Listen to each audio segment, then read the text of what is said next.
Welcome, everyone, to my channel. If you've been here before, welcome back. And if you haven't been here before, welcome.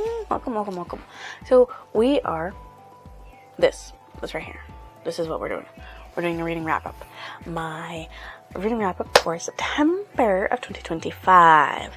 Okay, so here is the books that we read for September. We have read Mixkit Raising. I really should DNF this because I really didn't like it, and I don't know why I continued reading it. But it was my last play. I'm pretty sure this is my last play in my library, and I wanted to read it. That's about it. So, what made me read this play? It was a comic book that I kept. I don't know why I kept it. Fuck me, I guess because it was Greek. I don't really know.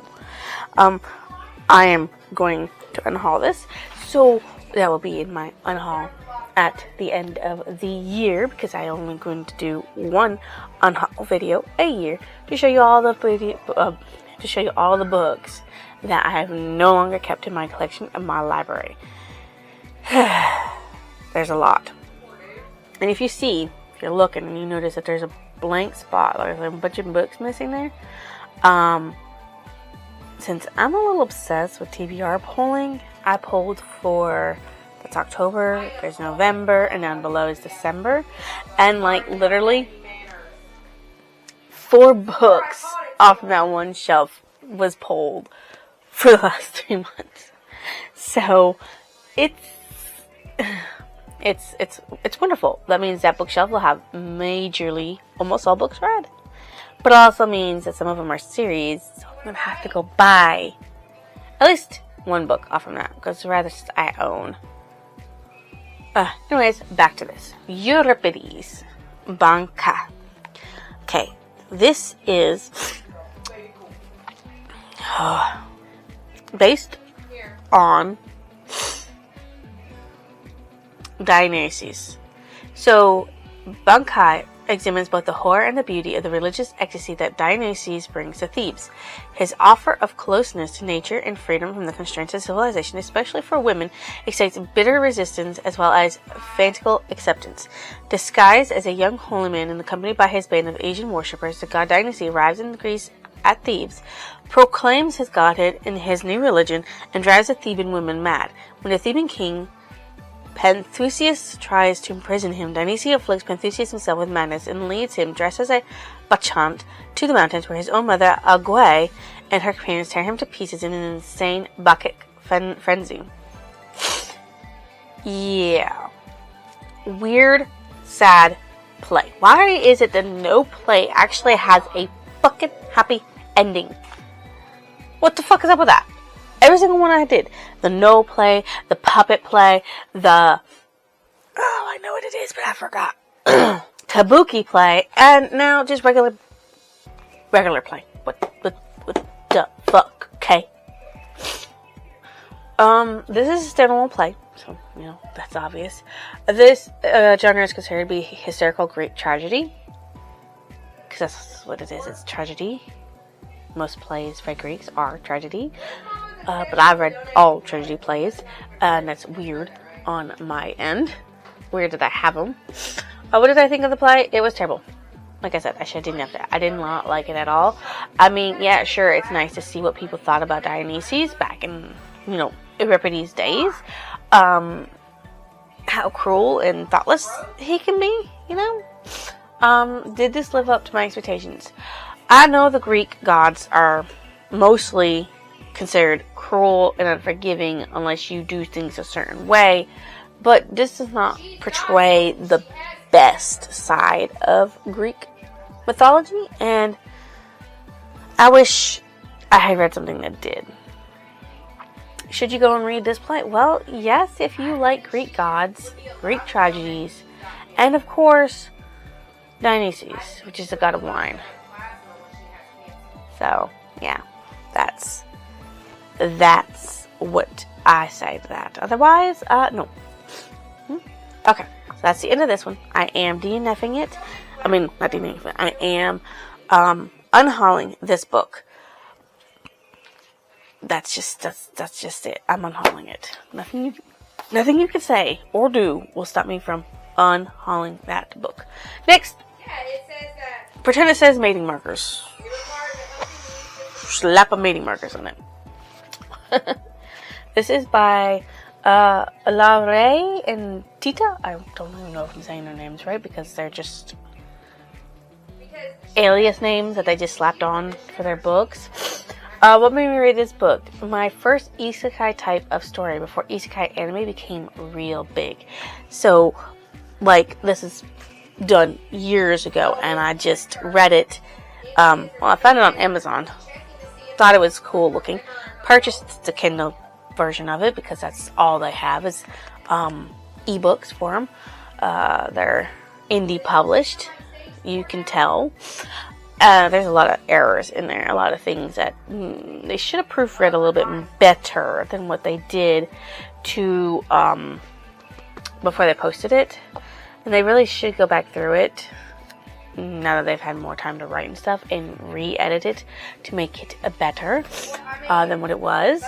But this was before isekai really became a big thing. I think this came out not long after Inuyasha or something like that. Like back when Inuyasha was the best isekai you had, okay? Nowadays, most animes isekai, you know? It says raise the back of this book, but there is no back to this book. So, let me just, hold on. Oh. Gimme. Okay, so when Dar is almost electrocuted by a malfunctioning gamepad, he is sucked into a world where people have cat ears, tails. They also have cat furs for spines. As he's trying to adapt to the new reality, he manages to mess things up pretty bad and ends up mated to a cute male named Terran. Almost like Terran, like Earth. How will it go for the tailless Dar and innocent Terran? And what happens while they wait for the moment when Dar gets swept back into his own world? Yeah, it's a little sad. Just a little bit sad. Yeah. So this story is part of a series called Mating Marker, and there are 10 of them in it. Not every single book is about Dar and Terran. There are about other couples. But the first two, and I think one other, is about Darren and Dar, and their blossoming of love and everything that happens. Well, the second one is really the blossoming of their love, and the last one is their being adults and being, parents and all that lovely stuff. This genre is considered to be isekai fantasy because fantasy world, isekai. So he gets electrocuted to a new world. Okay, what more can you say? Naturally, he doesn't have powers or anything because it's not like the isekais of today where people have powers and they can do things. He literally has none. He's just a normal ass human in a weird world where they actually have not exactly powers, but they're stronger, they're faster, and the maturity of them is different from our world. What did I think of the book? It was a great read once you got over how the main couple came to be, because that's the only downside to it, because he did fuck up and mate Terran, but Terran would have fought harder if he hadn't really wanted to be with him, because apparently you can't force these guys to mate with somebody they don't want to mate with, even if they only knew each other for like 24 hours. It's just the way the thing is. I think it was just to justify, to make the story better, but you can see that people can mate with somebody and then break the mating. So Terran can break the mating, but since he's an innocent 17-year-old youngling, he doesn't understand that concept. Did this live up to my expectations? Yes, it was a good isekai that leaves you wanting to learn more about the world that Dar finds himself living in, because it is unique. Like, their technology is way different from ours, but way better than ours. They have floors that eat dust and other things, so you can don't have to clean the floors. They warm up and cool down as needed. Let's see what else they have that we could think about. Oh yeah, the pee against the freaking wall and it washes itself. Which we're now getting. They have holographic little video comms. Like, their screen comes up and it's holographic and they can type on it and see things, and it's... Sometimes I wish I was in a different world than the one I am in. You know, that's that. Should you go and read the Story Slash series? Yes, if you like isekai anime, manga, and movies. If you also like innocent romance and cats. Now, the thing is that it doesn't say innocent romance in the series, just the first book. And partially the second one. The rest really don't have innocent romances. It's geared up more towards adults and teenagers and more mature people, I guess you could say. So, yes, that happens. And, like I said, this isekai does not have powers per se. Like, they have no senses, they can see better, they can hear better, they can jump so much fucking better than us. And they're stronger than us. Because they're, like, humanoid cats. The only thing they really have for cats is a tail and ears. And the fur line. Other than that, they look like humans. But yeah, if that's what you like, we're going to stop talking about this. And I will be reading more of that eventually. Okay, Paranormal Thing by Kirsten White. What made me read this book? Well, I like the sound of the blurb. And the name, Paranormalcy. That sounds interesting. I don't know who wouldn't find that interesting, but I did. So, weird is, as it is, working for the International Paranormal Containment Agency. Evie's always thought of herself as normal. Sure, her best friend is a mermaid, her ex-boyfriend is a fairy, she's falling for a shapeshifter, and she's the only person who can see through paranormal's glamours, but still, normal. Only now, paranormals are dying, and Evie's dreams are filled with haunting voices and mysterious prophecies. She soon realizes that there may be a link between her abilities and the sudden rash of deaths. Not only that, but she may very well be at the center of a dark fairy prophecy, promising destruction to all paranormal creatures. So much for normal. Yeah, so much for normal. This book is actually part of a series called The Crucible. And there are... Well, actually, no. This is part of a series called The Paranormalcy. And there are 3 books in the series. I have officially DNF'd the series. Even though I did like it, I'm not going to continue the series. So, the genre is going to be teen young adult fantasy. What did I think of the book? It was okay. Not enough high stakes. Not enough, oh my god, things are really fucking going to hell. Did this live up to my expectations? Sort of. It gave me the paranormal, it gave me the romance, and a fight to survive between Evie and the evil person. So, there was that. But like I said, I did enjoy the Audible. I don't think I would have enjoyed it if I had read it physically myself. I did look up some good reads about how the series does get better in the second and third one. But honestly, the second book, she goes back to working for IPCA even after she went out of IPCA, because, I mean, like, hello, they were going to tag her. They were going to do some stuff that she didn't like and didn't approve of. And she learned things about them that she didn't like and didn't approve of and hated. And so she wanted out. And then the second book, she's so bored with normal life, she wants back in. No, I'm sorry, that's just not for me, okay? But should you go and read this story/series? Yes, if you like the paranormal with a twist, romance, blooming between teenagers, fighting to survive, mysteries galore, fake prophecies, that type of thing. Yes, you can. I am, as I said, DNFing this one, but just because I am doesn't mean you won't enjoy it. Okay? Okay.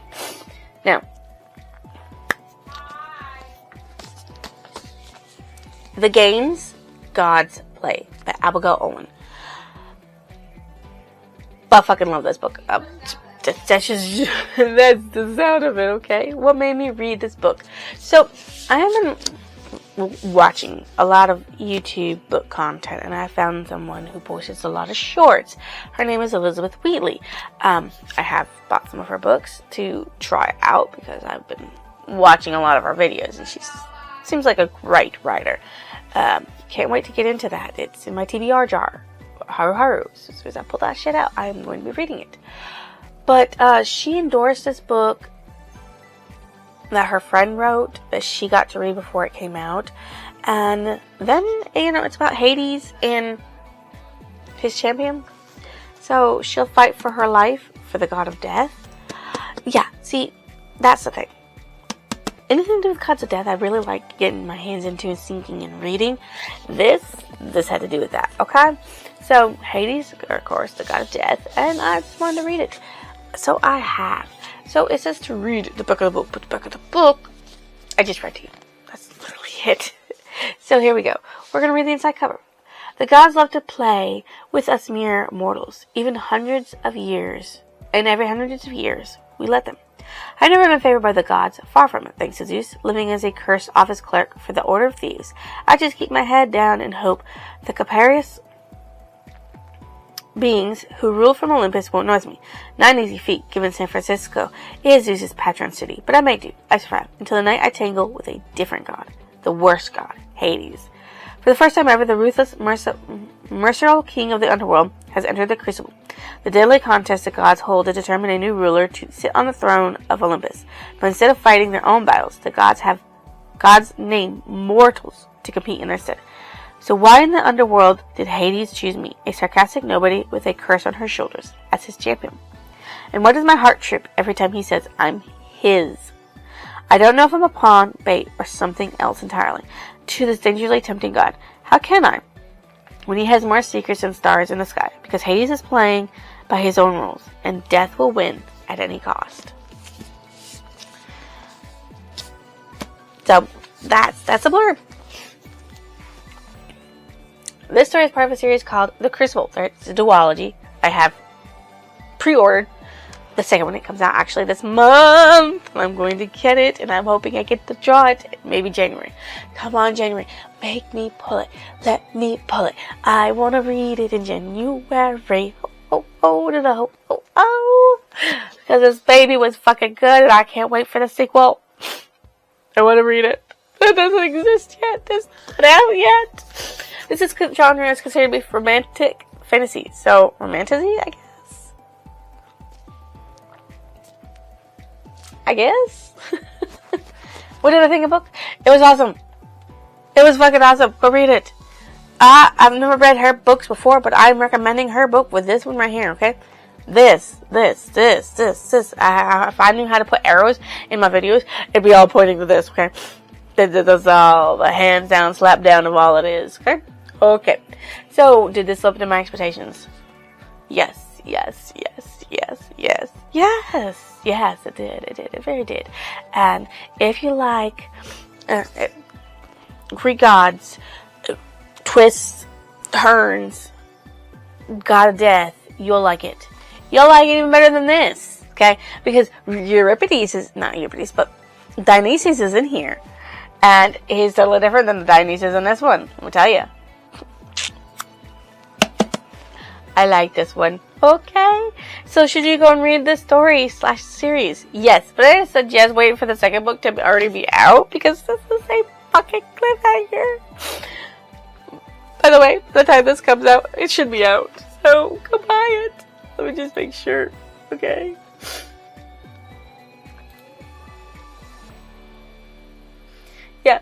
Yeah, this is coming out in November. This video here, you can have it in November. No. We're gonna have the wrap-up soon. This wrap-up.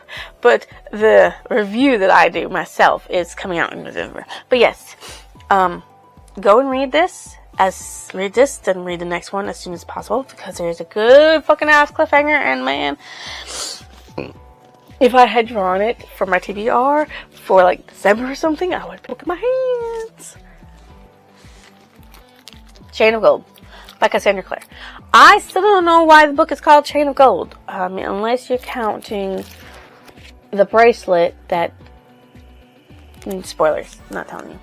Okay, so what made me read this book is part of the Shadowhunter world, and I really enjoyed whatever had so far the Mortal Instruments, because I still got to finish it, as well as the Dark Artifacts for first book.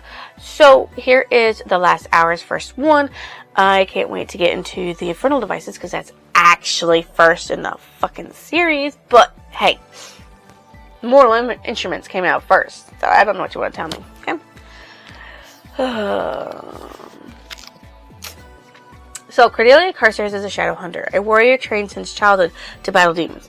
When her father is accused of a terrible crime, she travels to London in hopes of preventing her family's ruin. There, Cordelia's childhood friends, James and Lucy Horrendale, draw her into their world of glittering ballrooms and supernatural saloons.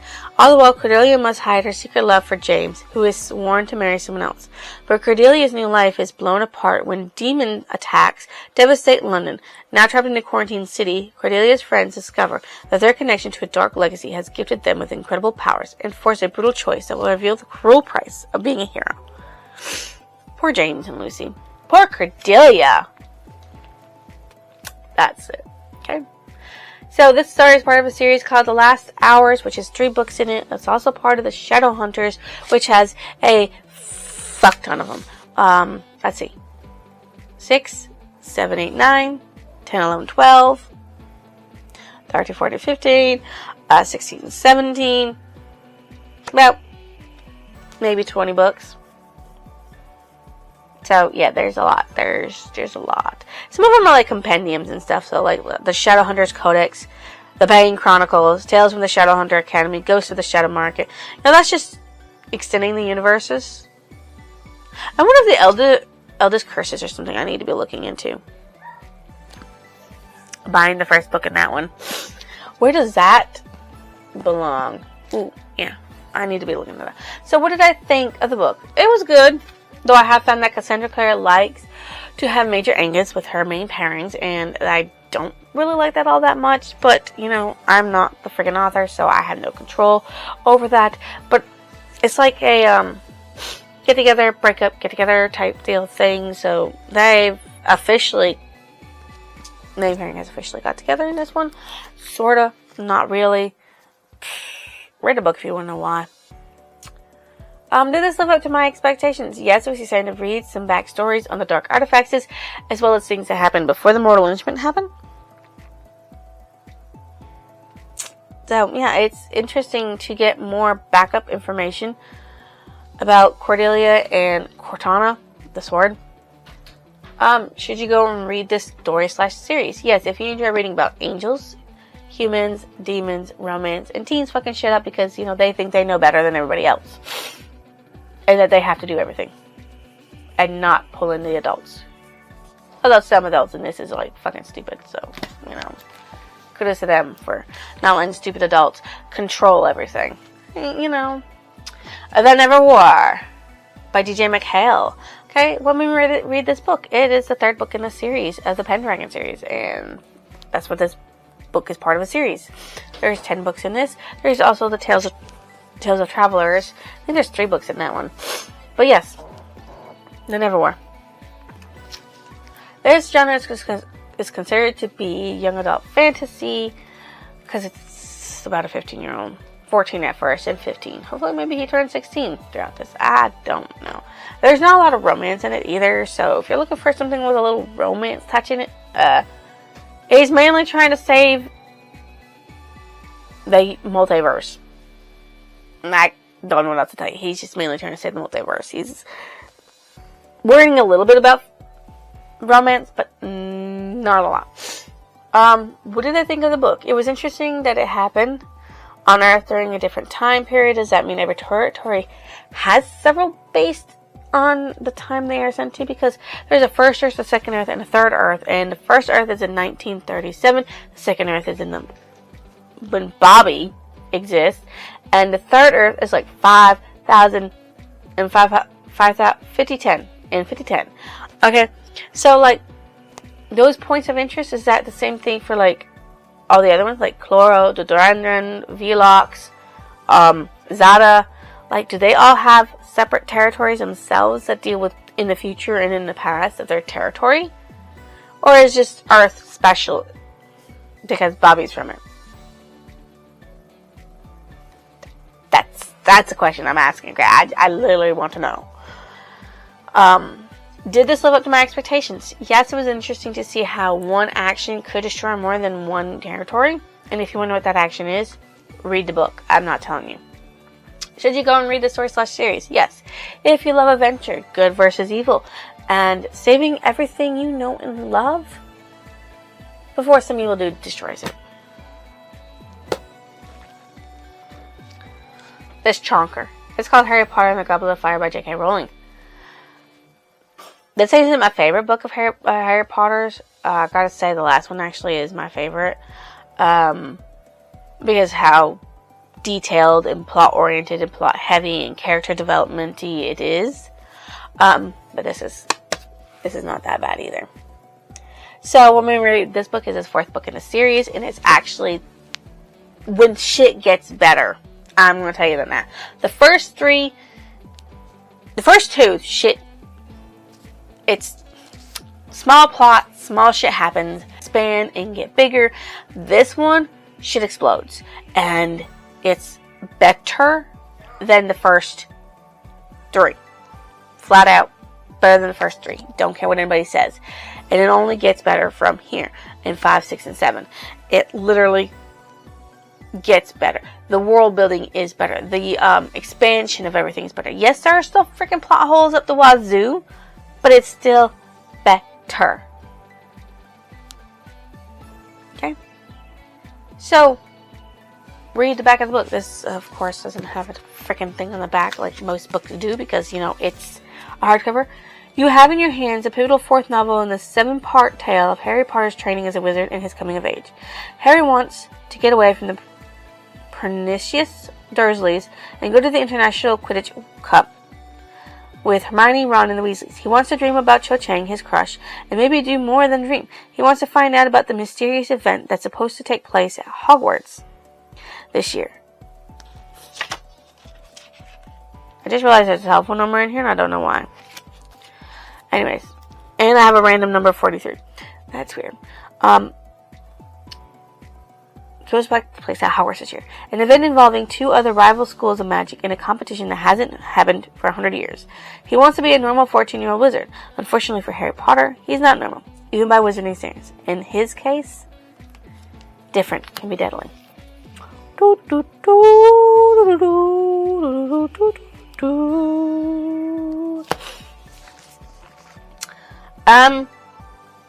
Like I said, there are definitely plot holes. Like, plot holes in this one, but it's better than the other 3, and it only gets better from here on out, I promise. So if you have never read Harry Potter, read them. Expect them to be slow pace at the beginning, but this one picks up for everything that it is. Okay. This is part of a series called Harry Potter, if you didn't realize that's the name of the title thing right here. There's 7 books in it, but there's also, like, the Tales of the Beetle and the Bards, which is supposed to be childhood storytelling, and then there's 2, like, textbooks. They're very small and thin. I think they'd be much thicker than what they were.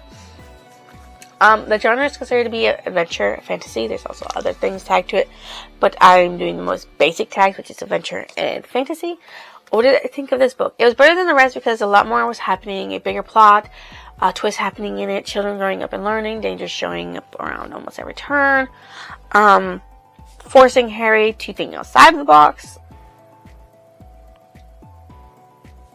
So those are some good developments.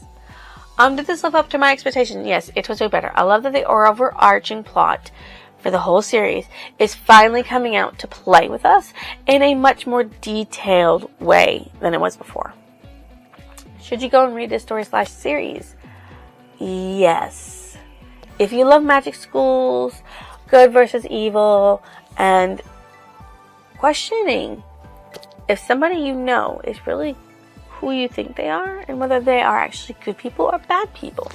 Because there's some people in here that seem good but aren't, and some people in here that seem bad but are. So it's a question on whether or not you can figure it out. And that's really it. That's all of them. These are the books I kept, of course, obviously. Not getting rid of any of these. So there's that. I did DNF. I did not DNF no books this time around, but I am unhauling these two. You'll see them more in my unhauls at the end of the year, because I'm only doing one video. So if you guys think I deserve a like, comment, or even a lovely subscription, why don't you go ahead and drop it down below. I will see you next illusion.